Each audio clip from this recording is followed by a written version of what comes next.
ಗಣಿತ ಒಂದು ವಿಜ್ಞಾನ ಅಂತ ಹೇಳ್ತಾರೆ. ವಿಜ್ಞಾನ ಅಂತ ಎದಕ್ಕಂತಾರೆ? ಯಾವುದು ತ್ರಿಕಾಲಾಬಾಧಿತ ಸತ್ಯವೋ ಅದು ವಿಜ್ಞಾನ. ತ್ರಿಕಾಲಾಬಾಧಿತ ಸತ್ಯ. ಆ ಸತ್ಯ ಹೆಂಗಿರ್ತದೆ? ಉದಾಹರಣೆಗೆ ಗಣಿತದಲ್ಲಿ ಗುಣಾಕಾರ, ಭಾಗಾಕಾರ, ವ್ಯವಕಲನ, ಸಂಕಲನ ಇಂಥವೆಲ್ಲ ಇರ್ತವೆ. ಅಂದರೆ ಕೂಡಿಸುವಿಕೆ, ಕಳೆಯುವಿಕೆ ಇತ್ಯಾದಿಯಾಗಿ. ಹೌದಾ? ಸೊ ಭೂತಕಾಲದಲ್ಲಿ ಅಂದರೆ ಸುಮಾರು 100 ವರ್ಷಗಳ ಹಿಂದೆ 2 + 2 2 + 2 ಇದು 4 ಅಂತಿತ್ತು. ಇವತ್ತಿಗೂ 2 + 2 ಅಂದರೆ 4. ಇನ್ನು 100 ವರ್ಷ ಬಿಟ್ಟರೂ ಕೂಡ 2 ಮತ್ತು +2 ಅಂದರೆ 4 ಇರ್ತದೆ. ಸೊ ಭೂತಕಾಲದಲ್ಲಿ, ವರ್ತಮಾನ ಕಾಲದಲ್ಲಿ, ಭವಿಷ್ಯತ್ ಕಾಲದಲ್ಲೂ ಕೂಡ ಈ 2 2 4 ಅನ್ನೋದು ಹಾಗೆ ಇರ್ತದೆ. ಅದು ಏನು ಬದಲಿ ಆಗೋದಿಲ್ಲ. ಇನ್ನೊಂದು 100 ವರ್ಷ ಬಿಟ್ಟು 2 2 5 ಆಗೋದಿಲ್ಲ ಅದು.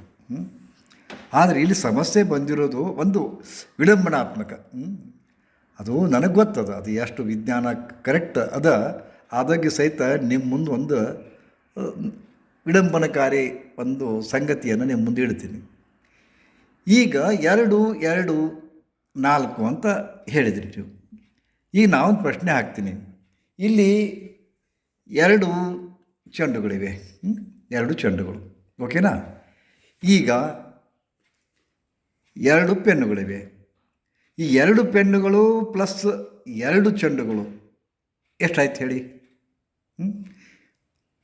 2 ಚೆಂಡುಗಳು ಪ್ಲಸ್ 2 ಪೆನ್ನುಗಳು ಎಷ್ಟಾಯಿತು? ಇದು ಸಂಖ್ಯಾವಾಚಕನ ವಸ್ತುವಾಚಕನ ಅನ್ನೋ ಪ್ರಶ್ನೆ ಬರ್ತದೆ. ಇದು 2 ಪೆನ್ನು 2 ಬಾಲ್ ಎಷ್ಟಾಯ್ತು ಹೇಳಿ ನನಗೆ? ಅದು 4 ಅಂತ ಹೇಳಲಿಕ್ಕೆ ಬರೋದಿಲ್ಲ. ಯಾಕಂತಂದರೆ ಅಲ್ಲಿ 2 ಬಾಲ್ಗಳಿವೆ, 2 ಪೆನ್ನುಗಳಿವೆ, ಅದು 4 ಆಗೋದಿಲ್ಲ. ಬಟ್ ಸಂಖ್ಯಾವಾಚಕವಾಗಿ 2 + 2 4 ಆಗ್ತದೆ. ಇದಕ್ಕೆ ನಿಮ್ಮ ಅಭಿಪ್ರಾಯ ಏನು?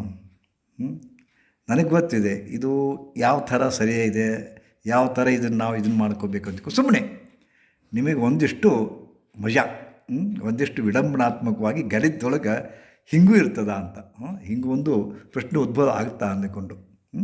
ಕಾರಣ ಗಣಿತವೆಂಬ ವಿಜ್ಞಾನದಲ್ಲಿ ಒಂದು ವಿಡಂಬನೆ ಇದು. ಶ್ರೀ ಗುರುದೇವ್ ಸುಖೀ ಭವ.